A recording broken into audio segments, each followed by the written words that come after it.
Bortalav police દ્વારા પ્રતિબંધિત Chinese દોરી અંગેનું સરપ્રાઇઝ ચેકિંગ હાથ ધરવામાં આવ્યું। મકર સંક્રાંતિના તહેવારોમાં ધારદાર ચાઇનીઝ દોરીનો ઉપયોગ કરવામાં આવતો હોય છે। આ ચાઇનીઝ દોરી સરકાર દ્વારા પ્રતિબંધિત હોવા છતાંય તેનો ઉપયોગ થતો હોવાના સંદર્ભે બોરતળાવ પોલીસ દ્વારા આ સરપ્રાઇઝ ચેકિંગ હાથ ધરવામાં આવ્યું હતું।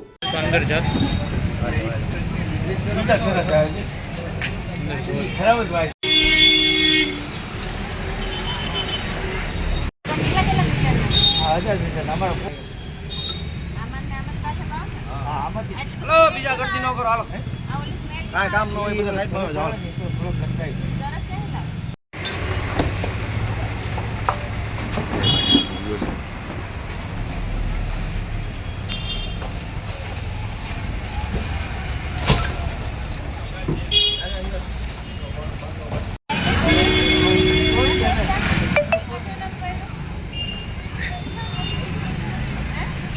આ બધા ઈ આવતી અમારી પોતા જ આઈ